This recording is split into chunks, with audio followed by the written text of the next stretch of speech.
La era de los tanques. Capítulo 2. Blitzkrieg. Era otoño de 1918 y la Primera Guerra Mundial ya había terminado. El mundo entero lo celebraba, pero uno de los héroes de la guerra no estaba tan optimista. O sea que esto era la Gran Guerra, y la hemos ganado. Mis tanques han colaborado a ganarla, pero no creo que todavía hayamos alcanzado la cima de su evolución. Antes de la siguiente guerra, habrá tantas innovaciones que no se parecerá en nada a la anterior. En Francia, el general Jean-Baptiste Estienne es considerado el padre del tanque. Él lo concibió para terminar con la carnicería de la guerra de trincheras y poner fin a la Primera Guerra Mundial. Para ello, Francia y Gran Bretaña construyeron miles de tanques. Pero para cuando la guerra terminó, el general era un hombre mayor y sus superiores ya no confiaban en él. Era la guerra que iba a terminar con todas las demás. Y también hubo una reacción por parte de algunos militares que decían: ya no necesitamos los tanques, se concibieron específicamente para el frente occidental y la guerra nunca volverá a librarse de esa manera. Volveremos a combatir de una manera más tradicional. Volvamos a nuestros caballos y luchemos como antes. Muchos de los tanques franceses fueron directamente desde los desfiles de la Victoria a las chatarrerías. Sin embargo, el general Estienne estaba convencido de que solo más y mejores tanques podrían mantener a Alemania bajo control. Es posible que nos veamos obligados a volver a repeler a los bárbaros. Por eso creo que debemos continuar evolucionando y también nuestros tanques.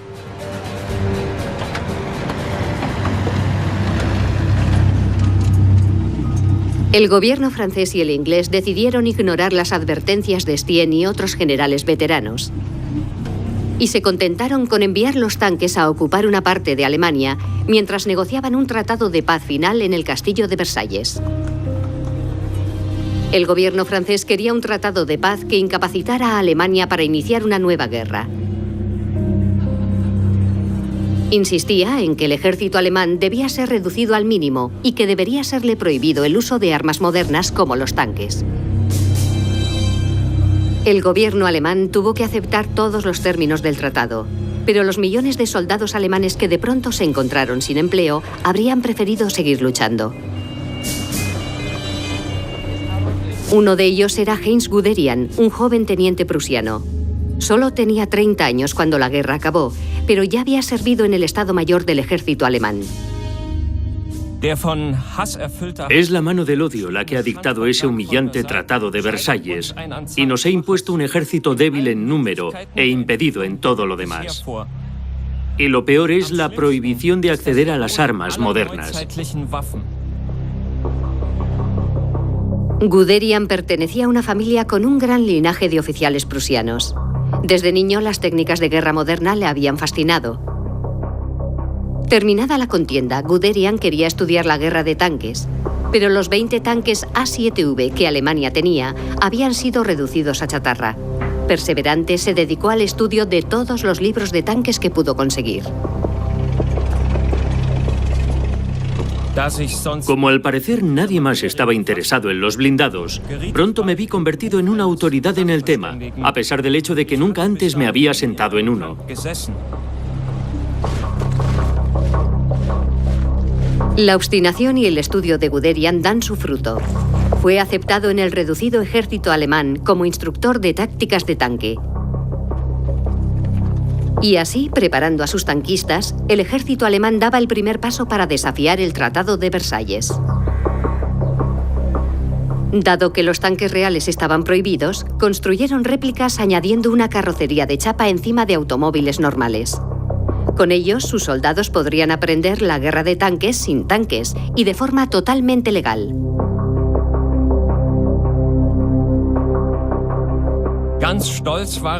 Nos enorgullecíamos mucho cuando conseguíamos que las torretas de nuestros tanques girasen y simulábamos los tiros con cartuchos de fogueo. ¿Cuánto habían cambiado las cosas? Pero Guderian sabía que con aquellos modelos de chapa no podrían llegar muy lejos. Por eso se sintió entusiasmado cuando supo que sus superiores habían decidido rechazar el Tratado de Versalles.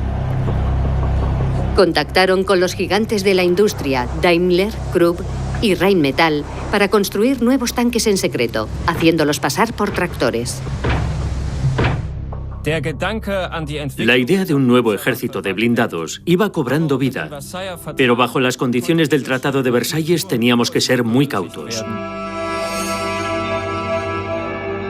Los superiores de Guderian necesitaban un lugar secreto donde probar sus nuevos tanques. Y eligieron la opción más inesperada, la Rusia soviética. Rusia había sido enemiga de Alemania durante la Primera Guerra Mundial, hasta que la Revolución de Octubre de Vladimir Lenin se hizo con el poder. Francia y Gran Bretaña enviaron sus tanques para aplacar la revolución, pero aquellos tanques fueron capturados por el Ejército Rojo. Pasada la Primera Guerra Mundial y la guerra civil que se desató inmediatamente después, la Unión Soviética se encontraba en una situación delicada. Solo teníamos 200 tanques que habíamos ensamblado con las piezas de los que habíamos capturado, pero basándonos en ellos, comenzamos a desarrollar nuestros propios modelos. A los primeros tanques soviéticos les ponían nombres llamativos como Camarada Combatiente Lenin. Pero los mejores ingenieros habían huido y el país no disponía de dinero para construir tanques modernos. El ejército alemán le hizo una oferta a Lenin, el saber hacer y el dinero de los alemanes a cambio de un lugar donde poder probar sus tanques.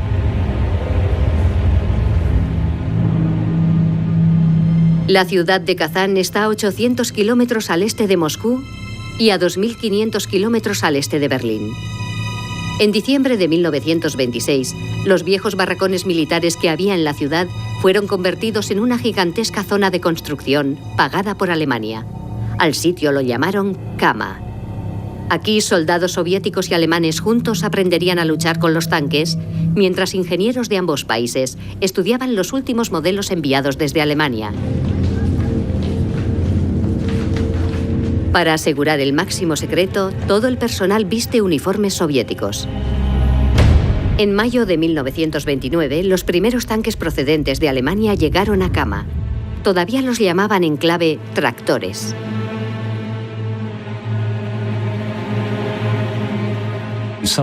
La industria alemana puso manos a la obra y los primeros ejemplares de lo que se vino a llamar tractores Grob, tractores pesados, fueron enviados a Kazán, en Rusia, para que probaran su maniobrabilidad, manejabilidad y resistencia.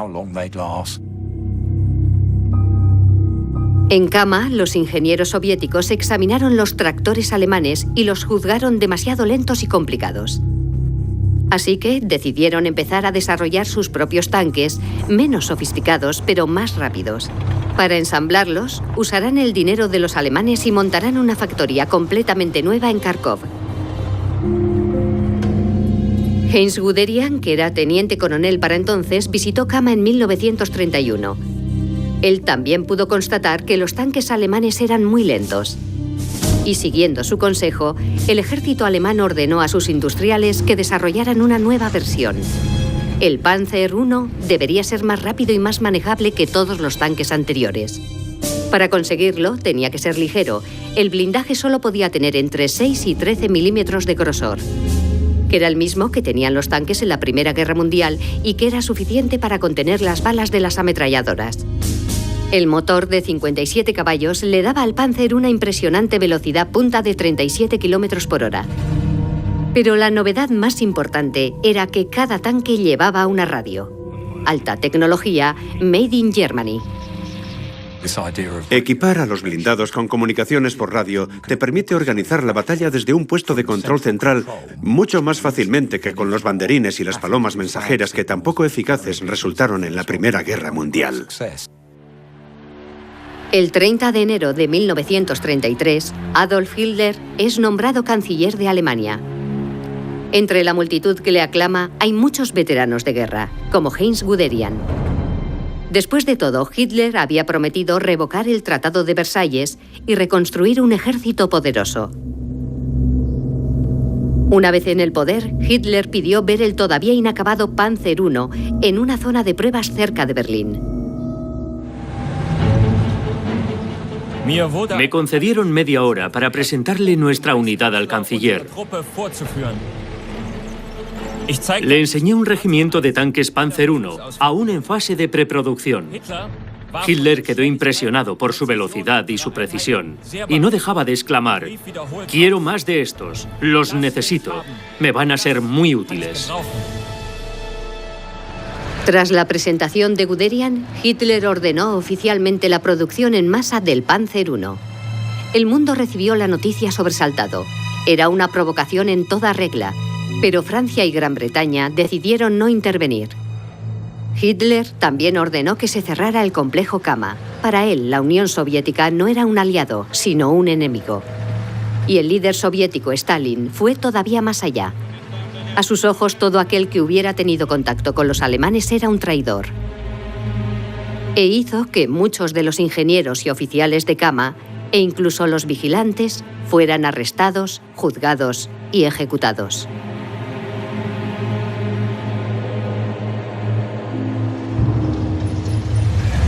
Y como desconfiaba también de los propios tanques desarrollados en Kama, envió a sus espías de la KGB por todo el mundo a buscar nuevas ideas en el diseño de los tanques. Un inventor norteamericano, Walter Christie, estaba desarrollando una serie de nuevas y brillantes ideas para los tanques.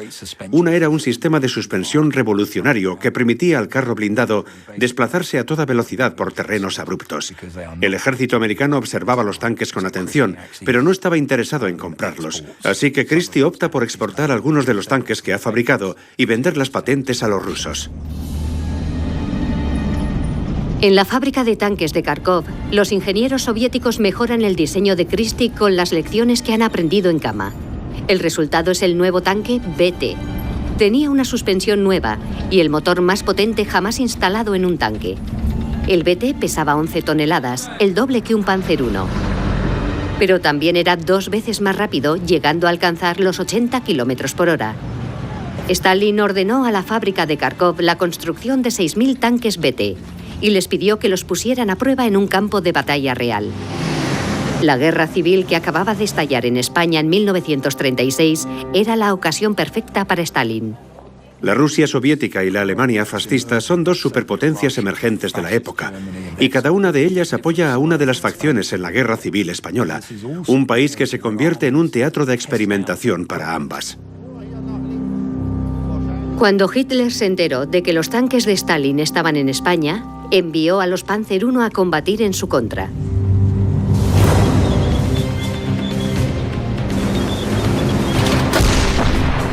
El 30 de octubre de 1936, los tanques alemanes y los soviéticos se enfrentan por primera vez.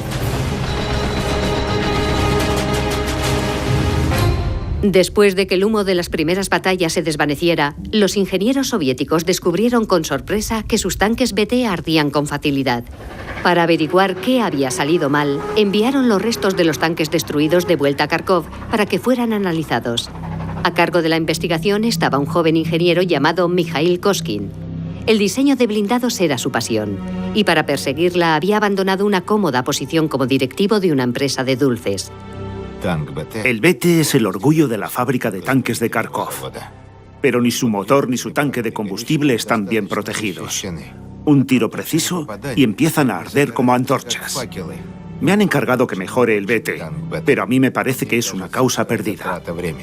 En secreto, Koskin alberga la idea de un tanque nuevo y revolucionario. De día tenía que seguir trabajando en el BT, sin embargo empieza a entregar las noches a su nuevo y visionario diseño. Lo he bautizado como T-34, porque la primera idea se me ocurrió en 1934.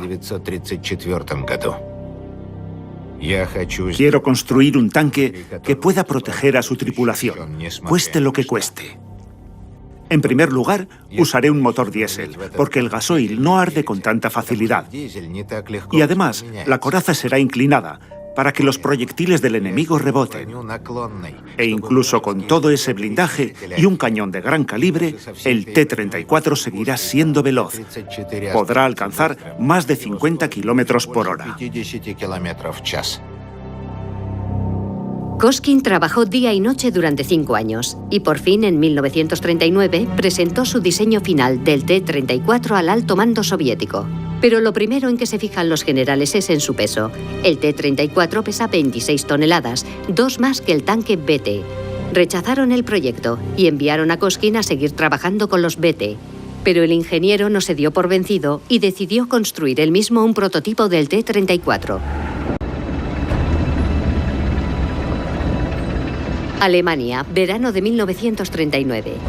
Heinz Guderian, ahora ascendido a general, había formado un cuerpo de blindados del ejército y había hecho alarde de sus tanques más recientes en unas grandes maniobras públicas en el este de Prusia. Junto a los Panzer I ahora tenían los Panzer II, III y IV, más pesados y mejor armados. Los tanques habían pasado a formar parte de la vida diaria. Yo era un crío de 14 años cuando vi un tanque por primera vez. Fue cuando la Wehrmacht alemana se instaló a 2 kilómetros de nuestro pueblo. Construyeron búnkeres, barreras antitanque y esas cosas, y luego colocaron sus tanques en posición.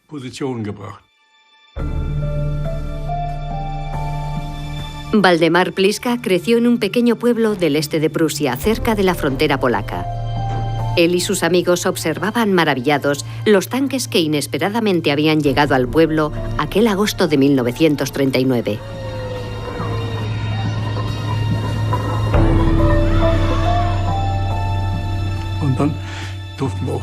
Nos dejaron mirar dentro de los tanques, incluso sentarnos al lado del chofer. No tenía volante, solo palancas.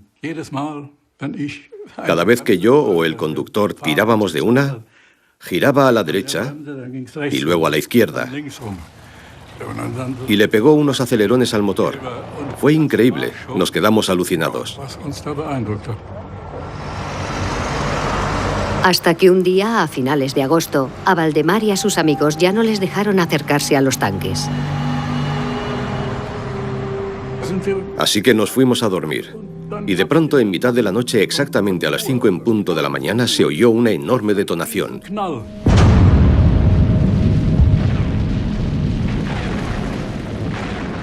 Los tanques se pusieron en marcha. Había tiroteos.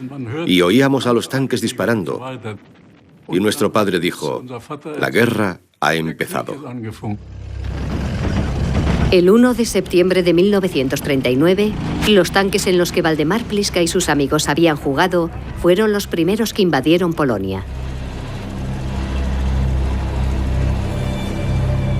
El ejército alemán envió a 2.750 tanques a romper las defensas enemigas que defendían la frontera polaca.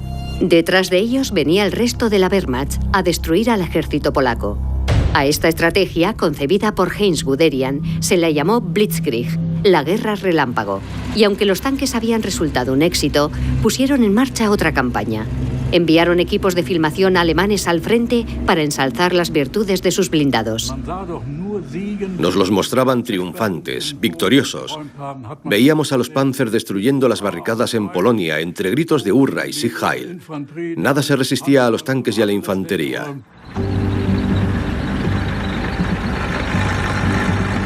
Lo que la propaganda alemana no decía era que también el ejército polaco disponía de tanques. Polonia había importado 900 carros de combate de Francia y de Gran Bretaña y los había modernizado de modo que estaban al nivel de los tanques alemanes. El ejército polaco destruyó cientos de carros alemanes. Pero inesperadamente, el 17 de septiembre, 4.000 tanques soviéticos invadieron Polonia por el este. Alemania había firmado un pacto secreto y se había aliado con la Unión Soviética. Atrapado en medio, el ejército polaco es aplastado. Para celebrar la victoria, el general Guderian organiza un desfile de tanques conjunto germano-soviético entre las ruinas de la Polonia ocupada. Pero algunos, como el ingeniero de tanque soviético Mikhail Koskin, recelan de esa alianza.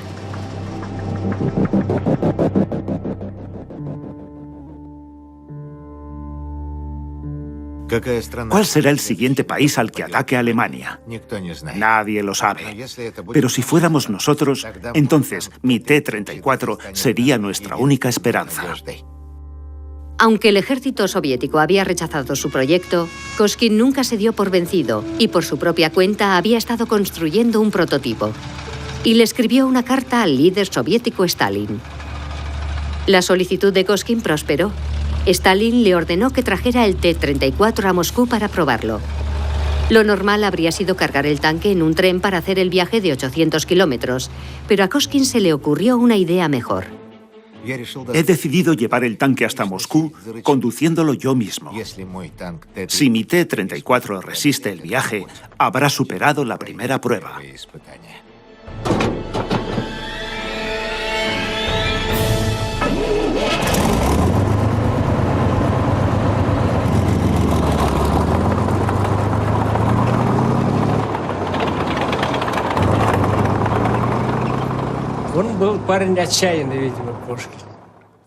Koskin parecía ser un hombre de coraje.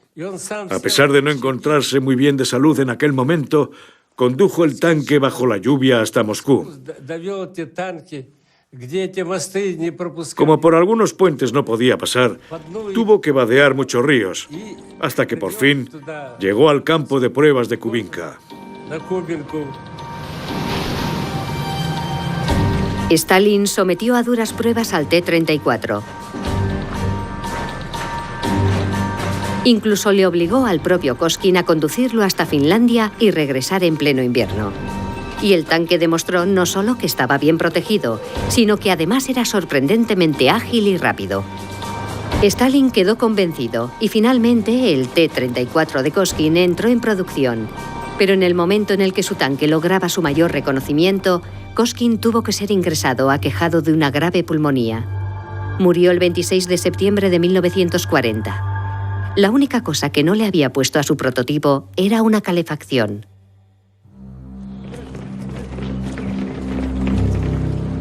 Francia había declarado la guerra a Alemania después de que ésta invadiera Polonia.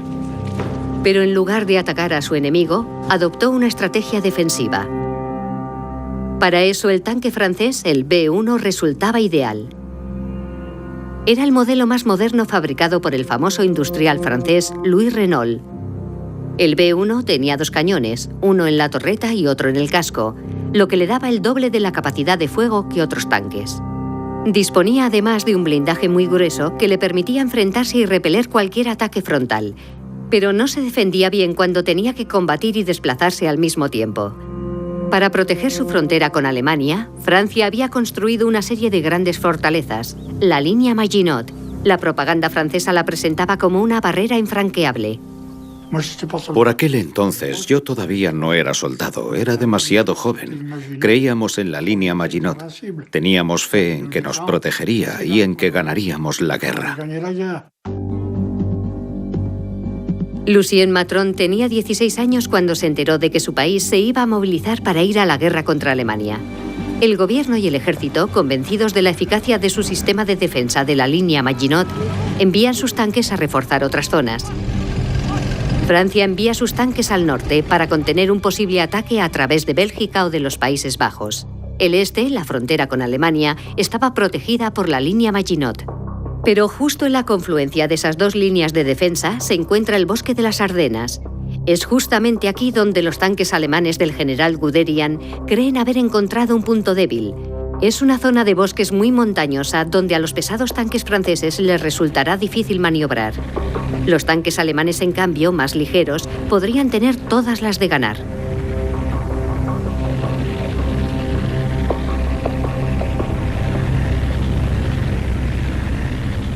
La Wehrmacht se lo jugó todo a una carta. Su idea era utilizar los tanques en un ataque relámpago, juntando todas las fuerzas y abrir una brecha en la línea del frente en Sedan, mientras las fuerzas francesas acudían en masa hacia el norte, pero dejando sus flancos desatendidos. Es en ese momento cuando los alemanes se ponen muy nerviosos, porque se dan cuenta del riesgo que supone un ataque así. Los flancos quedan muy vulnerables. El 12 de mayo de 1940, los escuadrones acorazados de Guderian, casi 2.400 blindados, invadieron Francia. En solo unos pocos días, abren brecha en las Ardenas y continúan su avance imparable. Cuando vi a los alemanes, venían fuertemente armados y tenían el equipamiento más moderno. Se impusieron fácilmente a nuestras fuerzas y siguieron adelante. Desesperado, el ejército francés envía a sus 3.300 tanques a detener la invasión alemana. Y por supuesto, los Renault B1 atacan a los alemanes por los flancos. Como era de esperar, resisten bien a los Panzer alemanes y destruyen muchos de ellos con facilidad. Pero los B1 son demasiado lentos y sencillamente no pueden seguir la marcha del avance alemán. Los blindados alemanes entran en París el 14 de junio de 1940.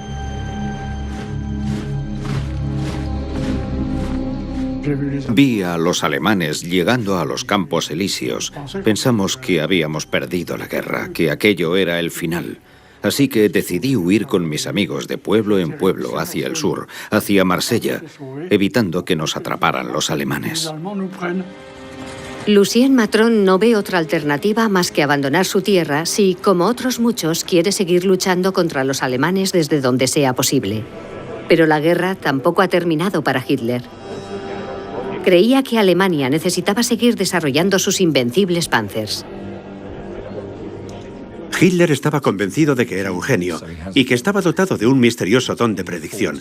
Así que después de leer los informes de su propio ejército, en los que relataban que con sus propias granadas antitanque habían conseguido reventar el blindaje del B1 en 1940, decidió poner en marcha inmediatamente el programa Tiger.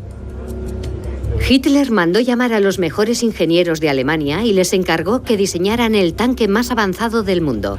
Entre ellos se encontraba el diseñador de automóviles Ferdinand Porsche. Fue suya la idea de ponerle el nombre de Tiger. El nuevo tanque se construyó alrededor de un enorme cañón de 88 milímetros, capaz de destruir a cualquier otro tanque desde más de 2 kilómetros de distancia. La coraza protectora del Tiger no era inclinada como la del T-34, pero ahora tenía 120 milímetros de grosor.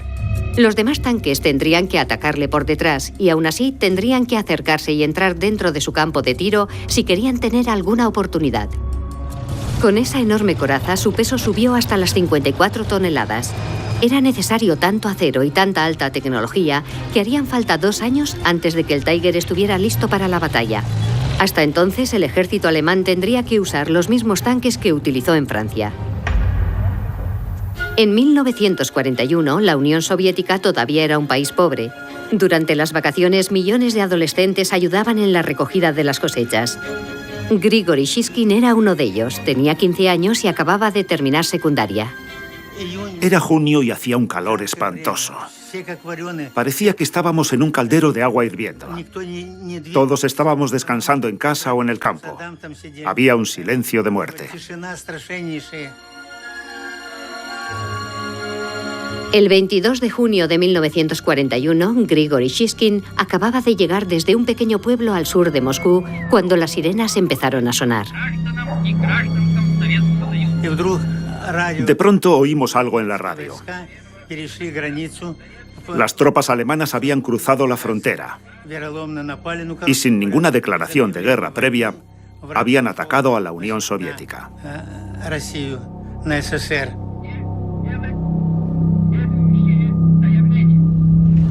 Aquella mañana de verano, 3.500 tanques alemanes invadieron la Unión Soviética, seguidos por 1 millón de soldados de infantería. En cuanto Grigori y sus compañeros de clase supieron de la invasión, de inmediato se alistaron en el ejército. Todos teníamos miedo de llegar demasiado tarde, de que derrotaran a los alemanes y no nos enteráramos de nada. Pero el reclutador nos tranquilizó. Nos dijo que estudiásemos 1 año más y que luego ya hablaríamos. El ejército soviético tenía razones para ser optimista. Tenía 18.000 tanques para frenar la invasión, al menos sobre el papel. Sin embargo, la mayoría de las tripulaciones de sus tanques no estaban bien preparadas y no tenían experiencia en guerra. En cambio, las tripulaciones alemanas habían luchado y estaban entrenadas. Tenían una confianza absoluta en sus tanques y en generales como Guderian, que los habían guiado a la victoria en Polonia y Francia. En el momento de invadir la Unión Soviética, los soldados de los blindados alemanes se habían creído el mito de su propia invencibilidad. En un tanque te sientes seguro. Las balas de las ametralladoras no pueden hacerte nada. Si te disparan cuando estás en un tanque, es como si el enemigo te tirara guisantes. Wilhelm Fischer se había presentado voluntario para los tanques alemanes y fue elegido para unirse a una unidad de Panzer SS, la élite de la élite. Fischer pasó 3 meses preparándose y tuvo que superar unas pruebas muy estrictas antes de ganarse la licencia para conducir tanques. A los mandos de un Panzer IV, estuvo entre los primeros que invadieron la Unión Soviética. La unidad acorazada de las SS de Fischer estaba entre las mejor equipadas y las mejor preparadas, y parecía que avanzaban a su voluntad sin oposición, adentrándose en territorio soviético.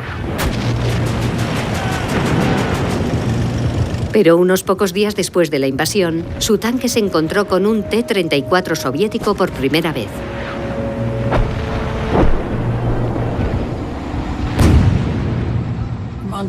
No lo vimos hasta que nos atacó.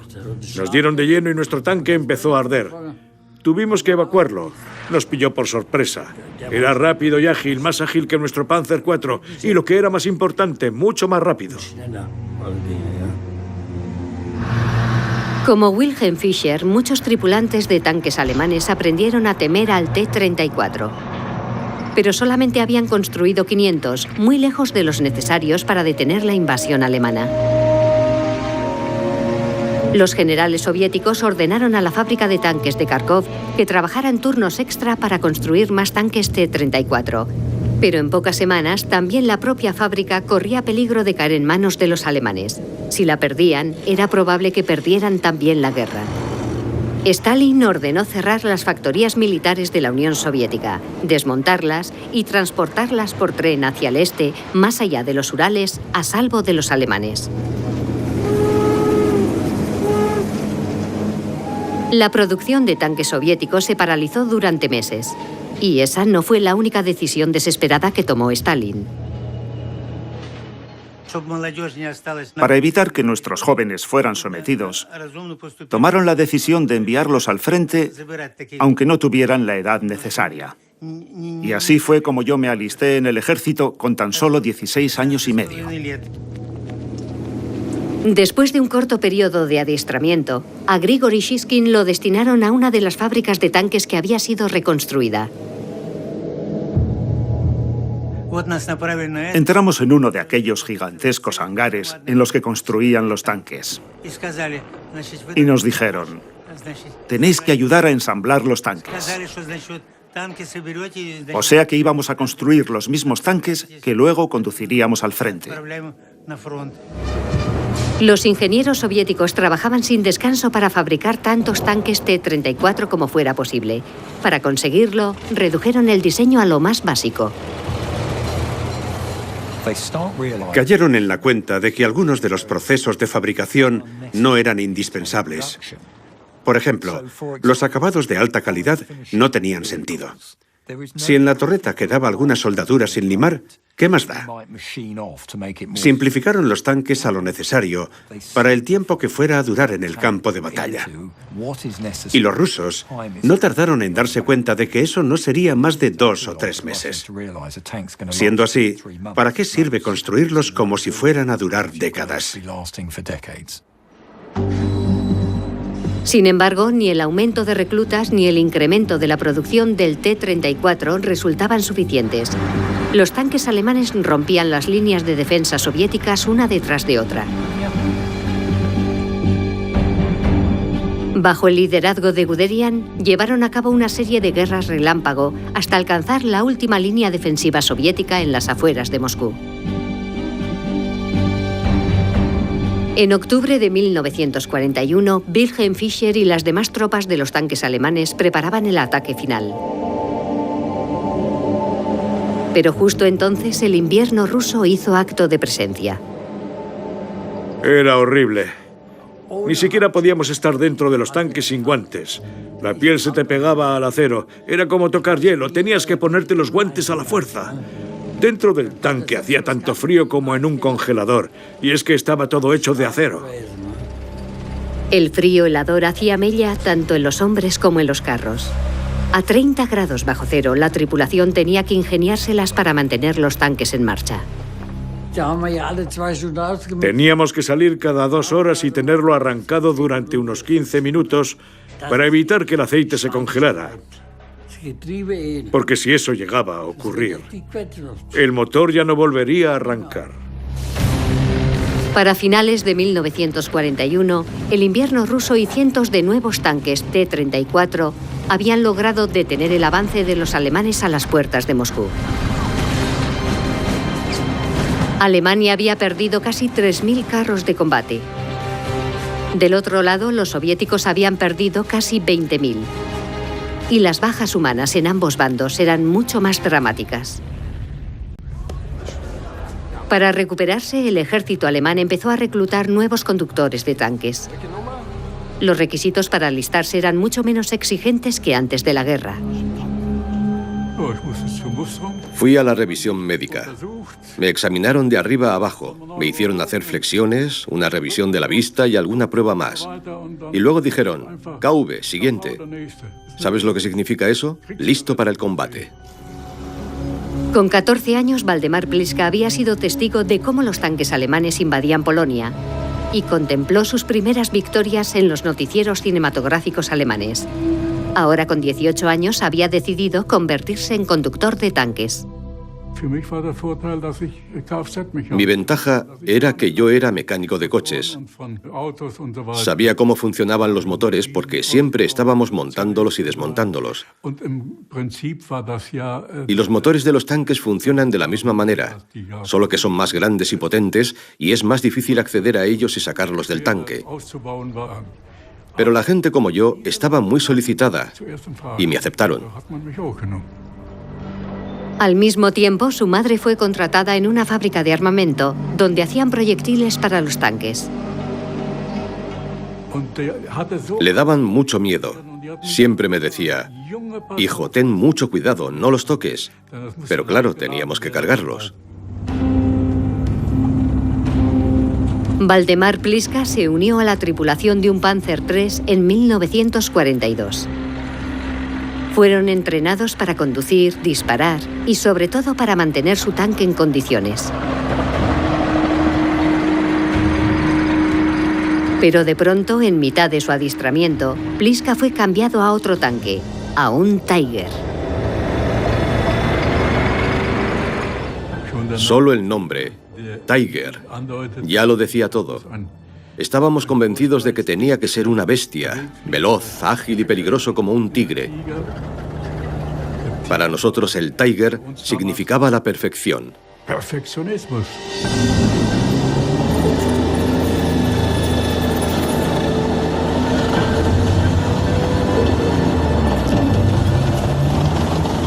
Eran unos tanques impresionantes, diseñados por los mejores ingenieros alemanes. Así que si te convertías en tripulante de un Tiger, entrabas a formar parte de la élite.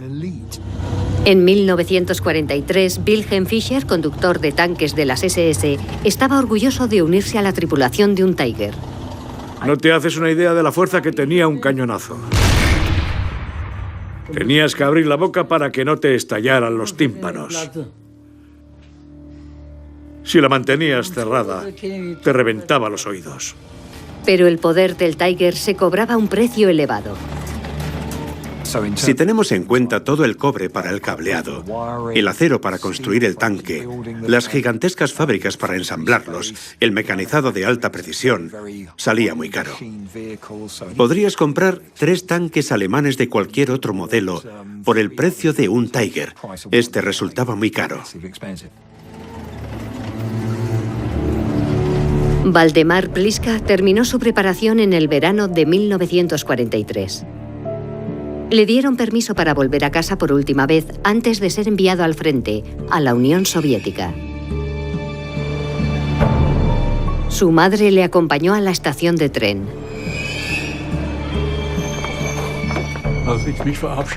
Cuando le dije adiós e iba a subir al tren, me rodeó con sus brazos y me dijo, hijo mío, ten mucho cuidado y vuelve pronto.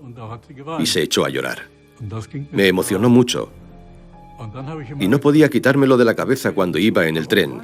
Me preguntaba por qué habría llorado, si yo había partido para una aventura. El sol brillaba y era un día estupendo. Valdemar Pliska era uno más de entre los 3.000 tripulantes de tanques alemanes que se dirigían al frente. Su misión era capturar la ciudad de Kursk y, en el proceso, aniquilar gran parte del ejército soviético. Casi 200 de los tanques alemanes son los aclamados Tiger. Los demás son una mezcla de distintos modelos. Pero lo que los alemanes no sabían era que su plan de ataque había sido interceptado por los soviéticos. El ejército soviético contrarresta con todos sus efectivos, más de 7.000 tanques. La mayoría eran los T-34, construidos precipitada y toscamente, y muchos de sus tripulantes sin ninguna experiencia. Es el 5 de julio de 1943. Y los soldados de los tanques soviéticos aguardan el inevitable ataque alemán. El momento más terrible es el del ataque. Cuando te dicen que la ofensiva se va a producir. El ataque empezará a las 12 en punto. Sentado en tu tanque, miras al reloj. Quedan 5 minutos. La sangre te empieza a hervir. Y entonces 4, 3, 2... ¿Cómo me habría gustado que los últimos minutos anteriores al ataque pasaran a toda prisa?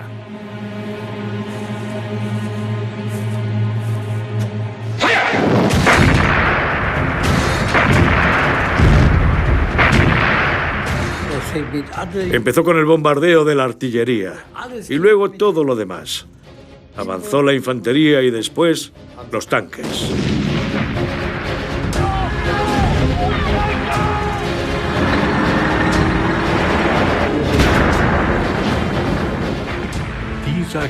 Y el ruido. Un ruido ensordecedor es lo que recuerdo de mi primer combate en tanque. Cuando vi que el T-34 nos atacaba, me oriné en los pantalones, como el resto de mis compañeros.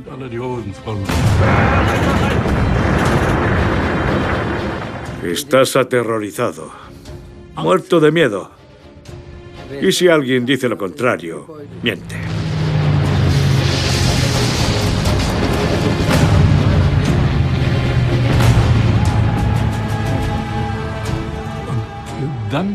Entonces me di cuenta de que mi madre tenía razón para sentirse así.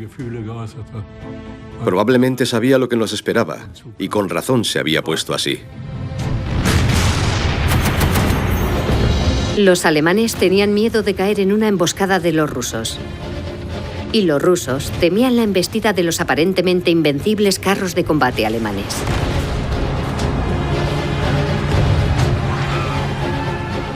Recorres el campo de batalla en tu tanque. Solo encuentras muerte por todas partes, y ya sabes lo que eso significa. Pero una vez que la batalla comienza, el miedo desaparece. Nuestro pensamiento se concentra en una sola cosa. ¿Dónde está el Tiger? ¿Cómo puedo destruirlo? ¿Estará escondido detrás de esos arbustos? ¿Me estará apuntando? ¿Quién disparará primero? Yo lo veía así. Si tenía que estar allí y vivir allí, dentro de aquel ataúd rodante, entonces todo se resumía a una cuestión: o ellos o yo. Para 1943, los tanques de ambos bandos habían sido equipados ya con radios. Eso permitía que cada tripulación pudiera comunicarse con sus mandos. Pero si un tanque era alcanzado, los demás tenían que oír los gritos de su tripulación mientras se quemaban vivos. A medida que la batalla se intensificaba, esos gritos se hacían cada vez más frecuentes. Todo lo que veíamos eran tanques arrasados y hombres heridos. Y oíamos sus gritos desgarradores. Miraras donde miraras, era una masacre.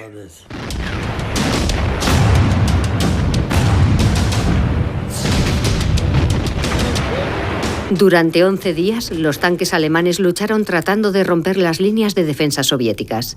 Consiguieron destruir cerca de 2.000 tanques rusos, pero eso no era suficiente. Más de 1.000 tanques alemanes yacían abrasados en los campos de Kursk. Y aunque muchos de ellos podían ser recuperados y reparados, sus tripulantes altamente capacitados eran irreemplazables.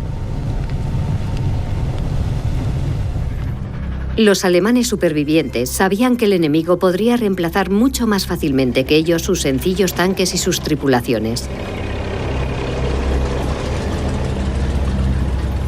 El ejército alemán comenzó a batirse en retirada. Y lo que es más, muchos soldados fueron retirados del frente y enviados a la Francia ocupada. Allí se preparaban para enfrentarse a un nuevo enemigo. Sí, sabíamos que íbamos a ser parte de algo fantástico. Imaginábamos cómo podría ser, pero no sabíamos exactamente dónde.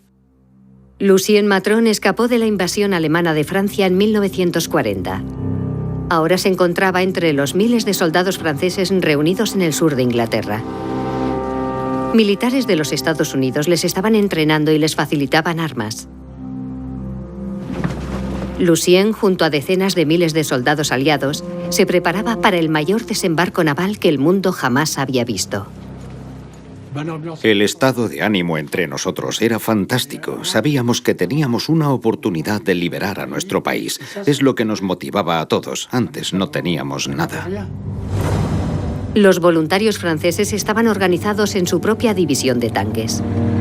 Y estaban equipados con un tanque norteamericano completamente nuevo, el M4 Sherman. Los tanques americanos eran lo mejor que teníamos. El Sherman se conducía como un coche. Esa facilidad de conducción que tanto fascinaba a Lucien Matron era justo lo que habían buscado sus diseñadores. El tanque había sido construido por fabricantes de automóviles norteamericanos, Ford entre ellos. Lo diseñaron para que cualquier soldado que supiera conducir un coche pudiera conducir el Sherman. Para eso era necesario que el Sherman fuera más liviano que los pesados tanques alemanes como el Tiger. El blindaje era más delgado y el poder de tiro también menor. El Sherman tenía un cañón de 75 milímetros. Teníamos que situarnos a unos 1000 o 1500 metros de los tanques alemanes y atacarles por un flanco. El manejable chasis del Sherman se convirtió en la base de muchas variantes. Había unos Shermans con cañones de mayor calibre, otros con obuses e incluso algunos con lanzacohetes. Estados Unidos había puesto la mayor parte de su industria automovilística y también la ferroviaria a fabricar tanques.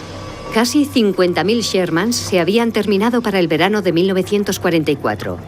Los aliados sabían que tal cantidad de tanques no podía mantenerse en secreto y se preguntaban qué estarían tramando los alemanes para intentar detenerles. Aparentemente los alemanes se mantenían tranquilos, pero recelosos. Yo creo que sospechaban algo. Martes, 6 de junio de 1944. Más de 150.000 soldados aliados se suben a las lanchas de desembarco y ponen rumbo al mar. Se dirigen a invadir las playas de Normandía.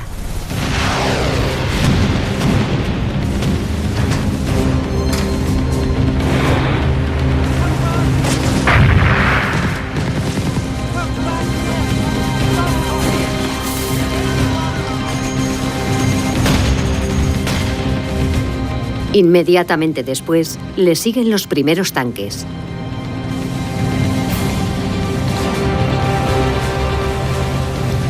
En agosto, Lucien Matron y su blindado se encuentran entre los primeros de la división de tanques francesa en pisar las costas de su país natal.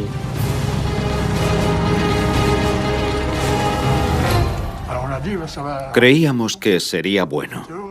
Nos sentíamos felices. Queríamos liberar a nuestro país. Lo que estábamos viviendo era casi indescriptible. Lo que veíamos todavía me emociona.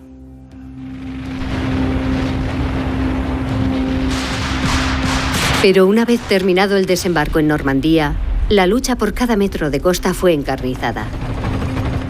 En cada pueblo, los tanques aliados tenían que enfrentarse con tropas bien preparadas y atrincheradas que se defendían con uñas y dientes. Pero superados en número por los aliados, los alemanes empiezan a flaquear y retroceden. Para frenar el avance aliado, el ejército alemán lanza su tanque más moderno.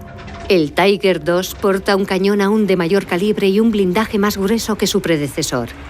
La propaganda alemana exhibe un ejército de Tiger II para sembrar el terror en los soldados aliados.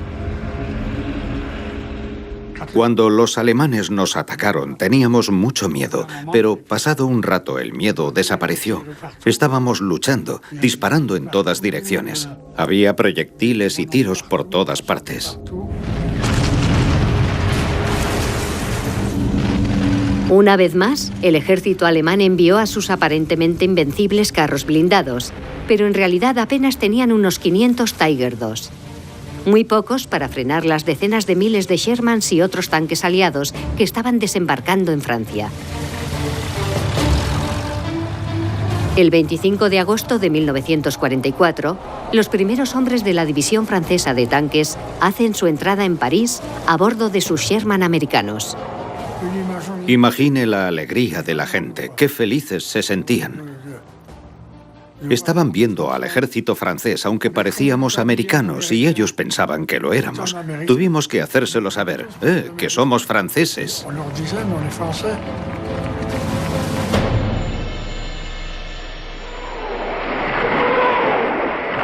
El 12 de enero de 1945, el ejército soviético desencadenó una enorme ofensiva destinada a derrotar a Alemania de una vez por todas.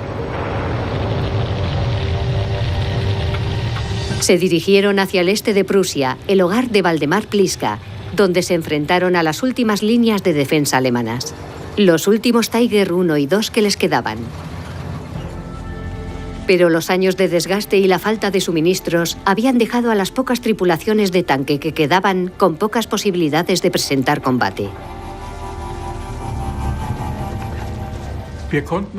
Era imposible continuar porque no teníamos combustible ni tampoco piezas de repuesto. Tuvimos que abandonar nuestros tanques y luchar por nuestra propia supervivencia, a pie. Muchos conductores, como Waldemar Pliska, abandonaron sus blindados. Los restos de lo que había sido el ejército alemán se desintegraban. Los tanques soviéticos alcanzaron Berlín el 22 de abril de 1945. Al mismo tiempo, los ejércitos norteamericano, británico y francés irrumpían en Alemania por el oeste.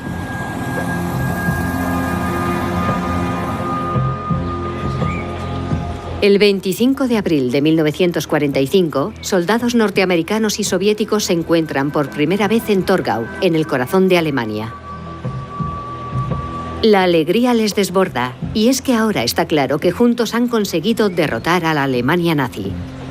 Pero es una alianza que a duras penas sobrevivirá más allá del final de la Segunda Guerra Mundial.